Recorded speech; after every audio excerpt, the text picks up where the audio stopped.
नमस्कार, welcome to lingua फ्रैंका Bhavishya Sarathi 2020।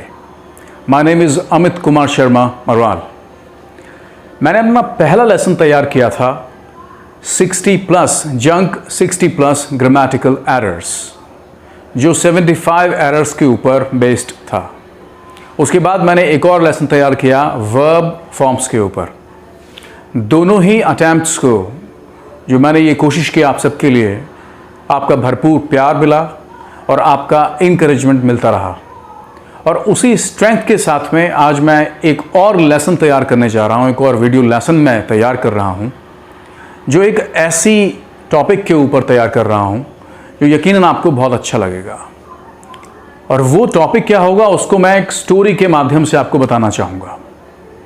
एक बार exam चल रहा था इंग्लिश का, तो एग्ज़ाम हॉल के अंदर बैठे हुए दोनों दोस्त, एक आगे बैठा हुआ था, एक उसके पीछे बैठा हुआ था। पीछे वाला दोस्त अच्छे से याद करके आया था सब चीज़ों को, आगे वाला दोस्त भी बहुत अच्छे से तैयारी करके आया था।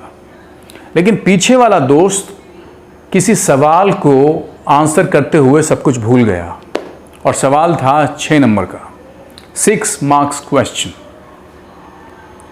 हम समझ सकते हैं कि 6 मार्क्स की अहमियत क्या होती है। जब कंपैटिटिव एग्जामिनेशन होता है या एकेडमिक एग्जामिनेशन होता है तो एक एक नंबर की बहुत कीमत होती है।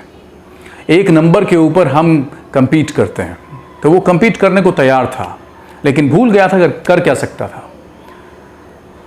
उसने अपने दोस्त को हल्का सा टैप किया कि सुनो, मुझे ज़रा एक बार इस सवाल का आंसर मैं जानता हूँ, लेकिन मुझे केवल तुम ये बताओ कि इसको शुरू कैसे करना है, इसकी स्टार्टिंग मुझे बता दो।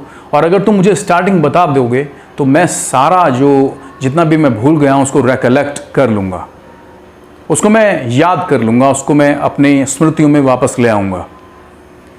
तो जब उसने कहा कि मुझे केवल ये बताओ कि उसकी स्टार्टिंग कैसे करनी है, तो जो आगे बैठा हुआ उसका दोस्त था वो सोचने लगा कि इसको रिकलेक्ट कराने के लिए मैं इसको कैसे बताऊं कि उसको स्टार्ट कैसे करना है। अब वो सोच रहा था, समय बीतता जा रहा था। अचानक से उसने कहा ठीक है, मैं तुमको बताता हूं, और तुम्हारे 6 नंबर में तुम्हारे दोस्त होने की हैसियत से ज़रूर मैं तुम्हारी मदद करूंगा। और उसने धीरे से कहा सुनो, तुम इस सवाल का जो आंसर करने वाले हो उसको ऐसे स्टार्ट करना। उसने कहा हाँ बताओ कैसे करना स्टार्ट। उसने कहा तुम ऐसे स्टार्ट करना, दी। उसने कहा क्या? कि हाँ ऐसे स्टार्ट करना, दी, THE, दी।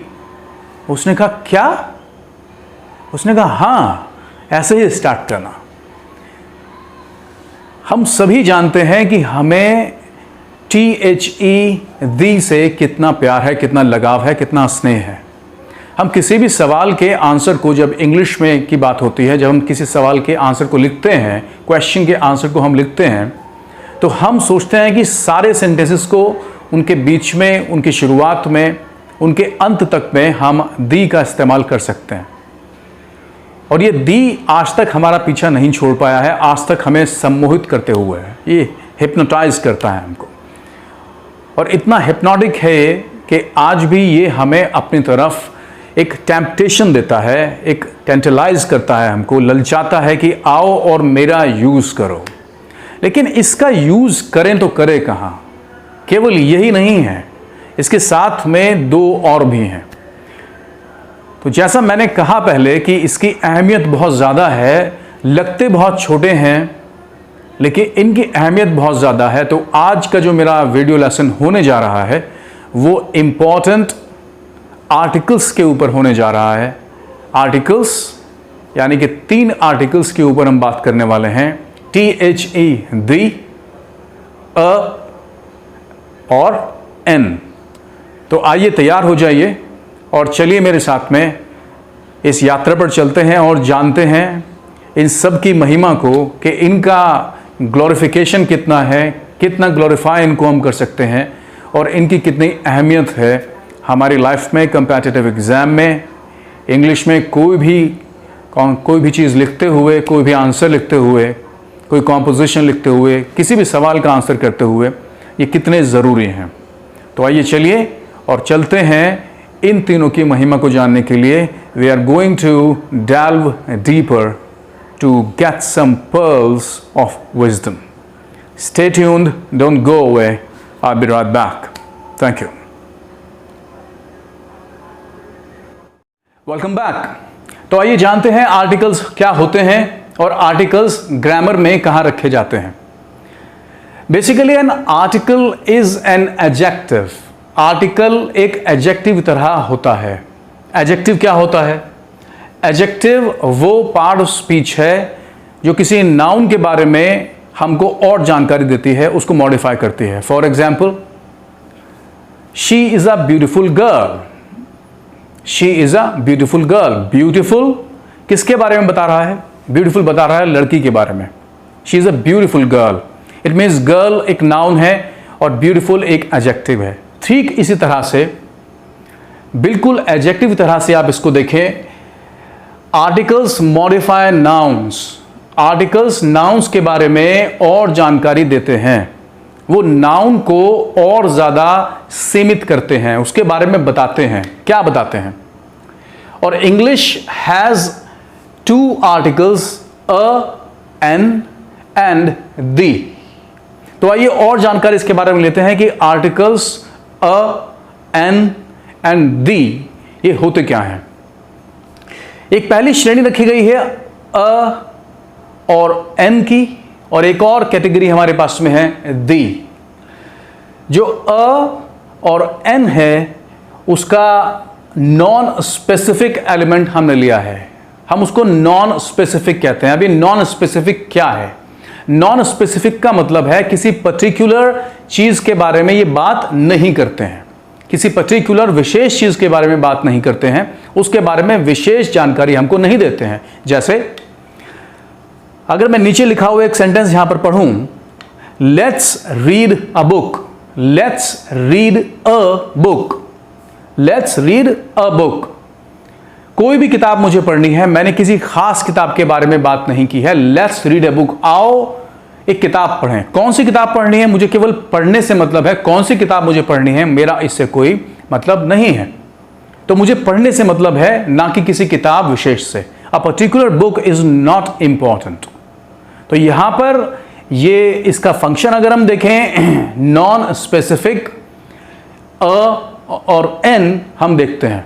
दूसरी तरफ जो दी है वो स्पेसिफिक है, वो पर्टिकुलर चीजों की तरफ रेफर करता है। It refers to a particular thing, a particular person. तो ये स्पेसिफिक हुआ। एक सेंटेंस यहां देखते हैं, let's read the book. Let's read the book. किसी खास किताब के बारे में बात हो रही है, मुझे पढ़ना भी है और मुझे एक खास किताब पढ़नी है। A particular book I need to read, I want to read. एक किताब मुझे पढ़नी है, लेकिन वो पर्टिकुलर किताब है, कोई भी किताब मुझे नहीं पढ़नी है। एक और सेंटेंस देखते हैं, she needs an umbrella. She needs an umbrella. इस सेंटेंस में एन, जो हमारा वर्ड एन है, वो आर्टिकल है। कौन सा आर्टिकल है? Non specific article. कैसे है non specific article? She needs an umbrella. उसको एक छाता चाहिए, उसको blue, purple, white, black, yellow, ये सब कोई मतलब नहीं है इन चीजों से। उसको एक छाता चाहिए, उसको एक अम्ब्रेला चाहिए, उसकी जरूरत केवल इतनी ही है। She needs an umbrella. कोई भी उसको हम छाता दे दें तो उसकी जरूरत पूरी हो जाती है। वहीं दूसरी तरफ हम देखते हैं, she needs the umbrella. She needs the umbrella. अब ये दी कुछ भी हो सकता है। हो सकता है कि व्हाइट कलर का उसको अम्ब्रेला चाहिए, हो सकता है पर्पल कलर का, या हो सकता है ब्लैक कलर का अम्ब्रेला चाहिए। तो यहां पर कोई भी अम्ब्रेला देने से बात नहीं बनती है, इसीलिए हमने इसको स्पेसिफिक कहा है दी को, और अ और एन को हमने नॉन स्पेसिफिक कहा है। यानी कि ये पर्टिकुलरली किसी चीज के बारे में बात नहीं करते, ये स्पेसिफिक नहीं है, ये नॉन स्पेसिफिक हैं। इसीलिए हमने इनको कहा है इनडेफिनेट आर्टिकल। किसी डेफिनेट चीज के बारे में या डेफिनेट पर्सन के बारे में बात नहीं करते हैं। और दूसरी तरफ हमने कहा है डेफिनेट जो आर्टिकल है वो दी को हमने कहा है। इसका मतलब अ और एन इनडेफिनेट आर्टिकल हुए और दी जो हुआ वो डेफिनेट आर्टिकल हुआ। सो इंडेफिनेट आर्टिकल अ और एन एंड डेफिनेट आर्टिकल दी। एक और देख लेते हैं इसके अंदर, थर्ड पॉइंट इसका हम देख लेते हैं, प्रोनाउंसिएशन दोनों के क्या क्या हो सकते हैं। देखिए प्रोनाउंसिएशन मैं आपको इसलिए बता रहा हूं कि आपको कोई भी कंफ्यूजन ना हो, आगे ये सवाल ही ना उठ पाए। तो प्रोनाउंसिएशन, इसका प्रोनाउंसिएशन क्या होगा, नॉन स्पेसिफिक इंडेफिनिट आर्टिकल्स अ और अन। आप इसको चाहें तो ए और एन भी बोल सकते हैं, स्ट्रॉन्ग एक्सेंट हो सकता है, अ और अन और ए और एन, राइट। इसको स्ट्रॉन्ग एक्सेंट भी आप दे सकते हैं। दूसरी तरफ यहां देखें, इसका प्रोनाउंसिएशन हम कैसे करते हैं, इसका प्रोनाउंसिएशन देखते हैं, दी, THEE, दी। और इसका दूसरा प्रोनाउंसिएशन है द। तो कब दी होगा, कब द होगा, इसको मैं आपको आगे बताने जा रहा हूं और आप मेरे साथ में बने रहिए। मैं अभी गया और अभी आया। Stay tuned, do not go away. Thank you. Welcome back. आइए एक बार कुछ और इसको थोड़ा और गहराई से जान लेते हैं, कुछ और सेंटेंसेस देख लेते हैं। I would like to watch a movie. I would like to watch a movie. मुझे कोई भी मूवी देखनी है, कोई स्पेशल मूवी की मैं बात नहीं कर रहा हूं, मुझे मूवी देखनी है। I want to entertain myself, अपना मुझे मनोरंजन करना है और मुझे कोई मूवी देखनी है, अपने मूड को फ्रेश करना है मुझे, तो कोई भी मूवी चलेगी। मैंने नहीं कहा कि मुझे कोई खास पर्टिकुलर या स्पेसिफिक मूवी मुझे कोई देखनी है। यही सेंटेंस यहां पर अगर हम दी रख दें, I would like to watch the movie, तो यहां पर जो दी के साथ में मूवी है वो स्पेसिफिक मूवी की बात हो रही है। हो सकता है मेरा कोई एक कैटेगरी है मूवी का, कोई एक खास काइंड ऑफ मूवी में मुझे पसंद है, हो सकता है मुझे एक्शन मूवी पसंद है, मैं वो देखना चाहता हूं, तो वहां पर मैंने दी को इस बात से स्पेसिफिक बनाया, पर्टिकुलर बनाया। वहीं अगर आप अ की तरफ देखेंगे या एन की तरफ देखेंगे, वो बिल्कुल नॉन स्पेसिफिक बिहेवियर करते हैं, इनडेफिनेट आर्टिकल्स इसलिए कहलाते हैं। एक और सेंटेंस देखते हैं, Jack's son really wants a dog on his birthday. Jack's son really wants a dog on his birthday. Really wants a dog on his birthday. Jack के बेटे को अपने बर्थडे पर एक कुत्ता चाहिए, उसने एक कुत्ते की डिमांड की है। तो यहां पर हम देख रहे हैं a dog, any dog, no specific breed of dog. कोई स्पेसिफिक ब्रीड ऑफ डॉग नहीं है, कोई भी डॉग चलेगा। लेकिन यहां पर Jack's son really wants the dog, really wants the dog on his birthday.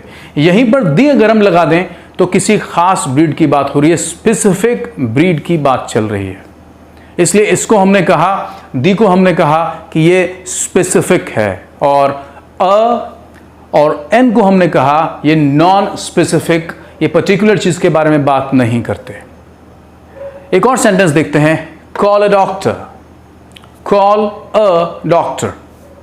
हो सकता है कहीं पर कुछ दिक्कत हुई हो, कहीं पर कुछ मेडिकल इंटरवेंशन, मेडिकल एड की जरूरत है और किसी ने पुकारा कॉल अ डॉक्टर, डॉक्टर को बुलाओ। तो कोई भी डॉक्टर को बुलाइए, may be first aid can be administered by any doctor. कोई भी डॉक्टर फर्स्ट एड को एडमिनिस्टर कर सकता है, वो रेंडर हेल्प कर सकता है वहां पर।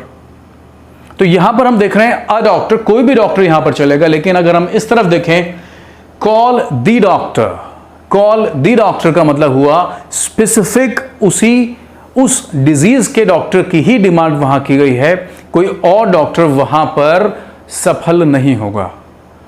तो हम देख रहे हैं कि दी, अगर हम देखें दी की तरफ या द की तरफ, तो वो स्पेसिफाई करता है चीज़ों को, पर्टिकुलर चीज़ों की तरफ रेफर करता है। दूसरी तरफ अगर हम देखें अ और एन की तरफ, तो दोनों ही नॉन स्पेसिफिक हैं, किसी पर्टिकुलर चीज़ या थिंग और पर्सन की तरफ रेफर नहीं करते हैं। तो हमने थोड़ी सी जानकारी यहाँ ली, थोड़ी और जानकारी लेने के लिए आगे चलते हैं और देखते हैं अ और एन एंड दी इन आर्टिकल्स के बारे में और जानकारियां हमारे पास में क्या क्या है। बने रहिए मेरे साथ, I will be right back. Thank you. Welcome back. तो आइए चलते हैं रूल नंबर फर्स्ट की तरफ और देखते हैं कि रूल नंबर फर्स्ट में हमको क्या बताया जा रहा है। रूल नंबर फर्स्ट कहता है before single countable noun we need an article, यानी कि सिंगल काउंटेबल नाउन, जिन नाउन्स को हम काउंट कर सकते हैं उन सभी नाउन्स के पहले हमको आर्टिकल लगाना होगा। यानी एक सेंटेंस देखते हैं, please pass me pen, please pass me pen, मुझे एक पेन दो, लेकिन एक नहीं कहा है इसमें, प्लीज पास मी पेन। इस सेंटेंस इसलिए गलत है, कोई आर्टिकल इसके पहले नहीं लगाया गया है। Please pass me a pen, या तो आप बोलेंगे please pass me a pen और please pass me the pen, specific pen. Maybe you need a specific pen, आपको एक खास पेन की जरूरत है। और please pass me your pen, आप पॉजिटिव लगा सकते हैं, लेकिन इसके पहले अगर पॉजिटिव नहीं लगा रहे हैं तो आपको आर्टिकल लगाना होगा। रूल नंबर 2 की तरफ चलते हैं। Uncountable nouns don't take articles, uncountable noun के साथ में कोई आर्टिकल नहीं लगता है। जिन नाउन्स को हम काउंट नहीं कर सकते हैं उनको हम आर्टिकल नहीं देते हैं। यानी कि एक हम यहां पर रूल देखते हैं और उसका सेंटेंस देखते हैं, he gave me an advice. Advice को अनकाउंटेबल नाउन की कैटेगरी में रखा गया है। एडवाइस तो आप नहीं कह सकते हैं he gave me an advice, तो ये सेंटेंस हम यहां पे क्रॉस करते हैं, ये सेंटेंस गलत है और इसको सही करते हैं, he gave me some advice. आप कहेंगे सम एडवाइस और he gave me a piece of advice, he gave me a piece of advice. अगर आप इसको बढ़ाना चाहते हैं, he gave me many pieces of advice, लेकिन आप नहीं कह सकते हैं he gave me an advice। तो चलिए इसी तरह से रूल नंबर 2 से रूल नंबर 3 की तरफ चलते हैं और देखते हैं कि कौन से आर्टिकल्स हमारे लिए अभी क्या क्या कंटेन किए हुए हैं। Don't go away, I will be right back. Thank you. Here comes rule number 3। So rule number 3 says we can use the with any type of noun, plural, singular, countable, uncountable. यानी आप दी को किसी भी तरह के noun के साथ में यूज कर सकते हैं, चाहे वो सिंगुलर हो या प्लूरल, काउंटेबल हो या अनकाउंटेबल। एक सेंटेंस को देखते हैं, children grow up quickly, children grow up quickly in general, children in general, सामान्य तौर पर जहां भी बच्चे होते हैं वो बहुत जल्दी बड़े हो जाते हैं। तो ये एक जनरल एक इवेंट है और इसमें कोई स्पेसिफिक इंसर्शन नहीं किया गया, स्पेसिफिक स्टेटमेंट या यहां पे रेफरेंस नहीं है। एक दूसरा सेंटेंस देखते हैं इसी सेंटेंस से बिल्कुल मिलता जुलता, the children I know grow up quickly, the children I know, it means specific children talking about, जो हम बात कर रहे हैं we are talking about specific children. The children I know, वो बच्चे जिनको मैं जानता हूं बहुत जल्दी बड़े होते हैं। Grow up quickly. Next rule देखते हैं, एक और सेंटेंस देखते हैं, poetry can be beautiful, poetry can be beautiful. देखिए पोएट्री के साथ में कोई भी आर्टिकल नहीं लगाया गया है। क्यों नहीं लगाया गया है? क्योंकि पोएट्री इन जनरल सेंस बात कर रहे हैं। कभी भी जनरल सेंस में जो बात की जाती है उसमें हम आर्टिकल का use most of the cases नहीं करते हैं। लेकिन नीचे का सेंटेंस देखिए, poetry can be beautiful, poetry in general, तो इन जनरल पोएट्री की बात की जा रही है। लेकिन यही सेंटेंस नीचे देखें, the poetry of Hopkins is beautiful। I'm not talking about, मैं किसी और की पोएट्री के बारे में बात नहीं कर रहा हूं, specifically I'm talking about the poetry that has been composed by Hopkins। So focusing on Hopkins, Hopkins की poetry, the poetry of Hopkins is beautiful। तो दूसरे लोगों को वहां से अलग किया गया है, केवल फोकस है, एक रेफरेंस है स्पेशल, एक स्पेसिफिक रेफरेंस है हॉपकिंस का। तो रूल नंबर 3 को हमने यहां देखा, जिसमें हमने 2 केसेस 2 सेंटेंस के हिसाब से देखे और जो स्पेसिफिक चीज़ों को बात कर रहे हैं, इन जनरल चीज़ों को वहां पर वो नहीं ले रहे हैं। और जब हमने दी का इस्तेमाल किया तो स्पेसिफिक स्टेटमेंट रेफरेंस वो कन्वर्ट हो गया। आइए चलते हैं आगे और देखते हैं क्या आगे रूल है। रूल नंबर 4 क्या लेकर आपके लिए आता है। Please stay tuned, don't go away, I will be right back. And here comes rule number 4.